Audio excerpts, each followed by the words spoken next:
Mark సువార్త 10వ అధ్యాయము. ఆయన అక్కడ నుండి లేచి యూదయ ప్రాంతములకును యోర్దాను అద్దరికిని వచ్చెను. జనసమూహములు తిరిగి ఆయన యొద్దకు కూడి వచ్చిరి. ఆయన తన వాడుక చొప్పున వారికి మరలా బోధించుచుండెను. పరిసయ్యులు ఆయన యొద్దకు వచ్చి ఆయనను శోధించుటకై, పురుషుడు తన భార్యను విడనాడ న్యాయమా అని ఆయననడిగిరి. అందుకాయన, మోషే మీకేమి ఆజ్ఞాపించెనని వారినడిగెను.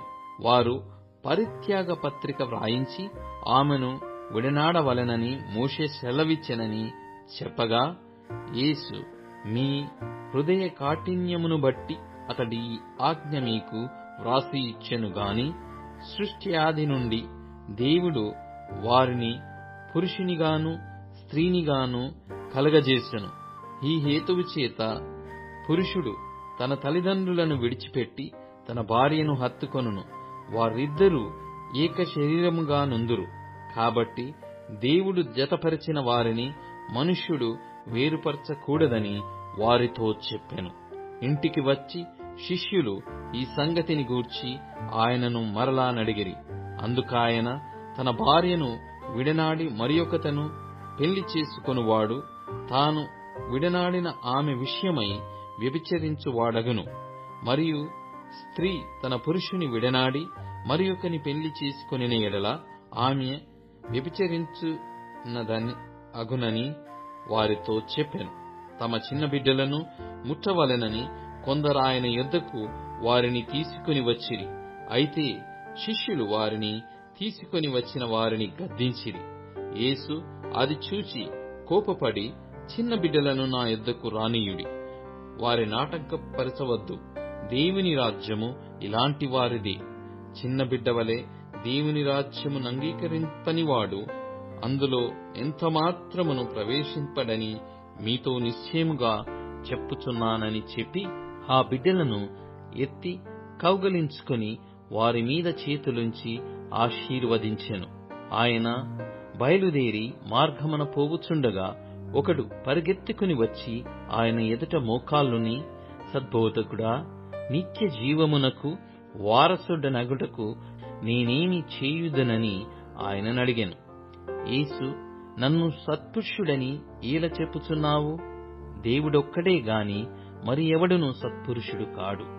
నరహత్య చేయవద్దు, వ్యభిచరింపవద్దు, దొంగిలవద్దు, అబద్ధ సాక్ష్యము పలుకవద్దు, మోసపుచ్చవద్దు, నీ తల్లిదండ్రులను సన్మానింపుము అను ఆజ్ఞలు నీకు తెలియను గదా అని అతనితో చెప్పెను. అందుకతడు, బోధకుడా, బాల్యము నుండి ఇవన్నీయు అనుసరించుచునే యుంటినని చెప్పెను. యేసు అతని చూచి అతని ప్రేమించి, నీకు ఒకటి కొదవగానున్నది. నీవు వెళ్లి నీకు కలిగియున్నవి అమ్మి బీదలకిమ్ము, పరలోకమందు నీకు ధనము కలుగును. నీవు వచ్చి నన్ను వెంబడించుమని చెప్పెను. అతడు మిగుల ఆస్తిగలవాడు గనుక ఆ మాటకు ముఖము చిన్నబుచ్చుకొని దుఃఖపడుచు వెళ్ళిపోయెను. అప్పుడు యేసు చుట్టూ చూచి, ఆస్తిగలవారు దేవుని రాజ్యములో ప్రవేశించుట ఎంతో దుర్లభమని తన శిష్యులతో చెప్పెను. ఆయన మాటలకు శిష్యులు విస్మయమొందిరి. అందుకు యేసు తిరిగి వారితో ఇట్లనెను, పిల్లలారా, తమ ఆస్తి యందు నమ్మకముంచువారు దేవుని రాజ్యములో ప్రవేశించుట ఎంతో దుర్లభము. ధనవంతుడు దేవుని రాజ్యములో ప్రవేశించుట కంటే ఒంటె సూది బెజ్జములో దూరుట సులభము. అందుకు వారు అత్యధికముగా ఆశ్చర్యపడిరి. అట్లయితే ఎవడు రక్షణ పొందగలడని ఆయననడిగిరి. యేసు వారిని చూచి, ఇది మనుష్యులకు అసాధ్యమే కాని దేవునికి అసాధ్యము కాదు. దేవునికి సమస్తమును సాధ్యమే అనెను. పేతురు, ఇదిగో మేము సమస్తమును విడిచిపెట్టి నిన్ను వెంబడించితిమని ఆయనతో చెప్పసాగెను.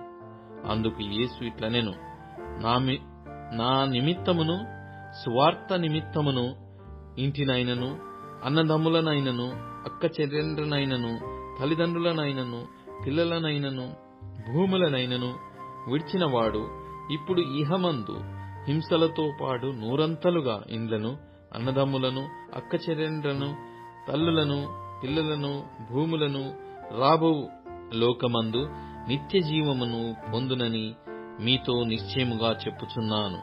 మొదటివారు అనేకులు కడపటివారగుదురు, కడపటివారు మొదటివారగుదురు అనెను. వారు ప్రయాణమై యెరూషలేమునకు వెళ్ళుచుండిరి. యేసు వారికి ముందు నడుచుచుండగా వారు విస్మయముందిరి, వెంబడించువారు భయపడిరి. అప్పుడాయన మరల 12 శిష్యులను పిలుచుకొని తనకు సంభవింపబోవు వాటిని వారికి తెలియజెప్పనారంభించి, ఇదిగో, మనము యెరూషలేమునకు వెళ్ళుచున్నాము. మనుష్య కుమారుడు ప్రధాన యాజకులకును శాస్త్రులకును అప్పగింపబడును. వారాయనకు మరణశిక్ష విధించి ఆయనను అన్యజనులకప్పగించెదరు. వారు ఆయనను అపహసించి ఆయన మీద ఉమ్మివేసి కొరడాలతో ఆయనను కొట్టి చంపెదరు. 3 దినములైన తరువాత ఆయన తిరిగి లేచునని చెప్పెను. జెబెదయి కుమారులైన యాకోబును యోహానును ఆయన యొద్దకు వచ్చి, బోధకుడా, మేము అడుగునదెల్లా నీవు మాకు చేయగోరుచున్నామని చెప్పగా, ఆయన, నేను మీకేమి చేయగోరుచున్నారని వారినడిగెను. వారు, నీ మహిమయందు నీ కుడివైపున ఒకడును నీ ఎడమవైపున ఒకడును కూర్చుండునట్లు మాకు దయచేయుమని చెప్పిరి. యేసు, మీరేమి అడుగుచున్నారో మీకే తెలియదు.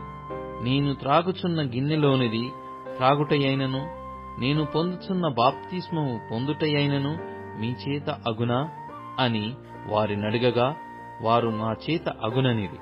అప్పుడు యేసు, నేను త్రాగుచున్న గిన్నెలోనిది మీరు త్రాగెదరు, నేను పొందుచున్న బాప్తిస్మము మీరు పొందెదరు గాని నా కుడివైపునను ఎడమవైపునను కూర్చుండనిచ్చుట నా వశములో లేదు.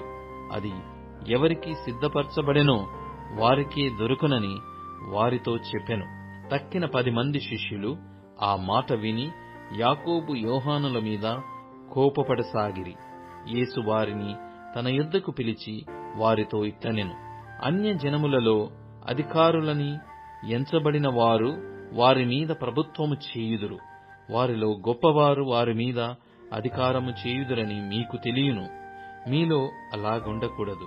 మీలో ఎవడైనను గొప్పవాడై ఉండగోరిన ఎడల వాడు మీకు పరిచారము చేయువాడై ఉండవలెను. మీలో ఎవడైనను ప్రముఖుడై ఉండగోరిన ఎడల వాడు అందరికీ దాసుడై ఉండవలెను. మనుష్య కుమారుడు పరిచారము చేయించుకొనుటకు రాలేదు గాని పరిచారము చేయుటకును, అనేకులకు ప్రతిగా విమోచన క్రయధనముగా తన ప్రాణము ఇచ్చుటకును వచ్చెననెను. వారు యెరికో పట్టణమునకు వచ్చిరి. ఆయన తన శిష్యులతోనూ బహుజన సమూహముతోనూ యెరికో నుండి బయలుదేరి వచ్చుచుండగా, తీమయి కుమారుడగు బర్తిమయి యను గ్రుడ్డి భిక్షకుడు త్రోవ పక్కను కూర్చుండెను. ఈయన నజరేయుడైన యేసు అని వాడు విని, దావీదు కుమారుడా యేసు, నన్ను కరుణింపుమని కేకలు వేయ మొదలుపెట్టెను. ఊరకొండమని అనేకులు వానిని గద్దించిరి.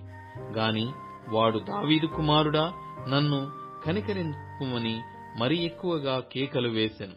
అప్పుడు యేసు నిలిచి వానిని పిలువుడని చెప్పగా, వారా గ్రుడ్డివానిని పిలిచి, ధైర్యము తెచ్చుకొనుము, ఆయన నిన్ను పిలుచుచున్నాడు, లెమ్మని వానితో చెప్పిరి. అంతట వాడు బట్టను పారవేసి దిగ్గున లేచి యేసునొద్దకు వచ్చెను. యేసు, నేను నీకేమి చేయగోరుచున్నానని వానినడగగా, ఆ గ్రుడ్డివాడు, బోధకుడా, నాకు దృష్టి కలగజేయుమని ఆయనతో అనెను. అందుకు యేసు, నీవు వెళ్ళుము, నీ విశ్వాసము నిన్ను స్వస్థపరచెనని చెప్పెను. వెంటనే వాడు త్రోవను ఆయన వెంట చూపు పొంది వెళ్ళెను.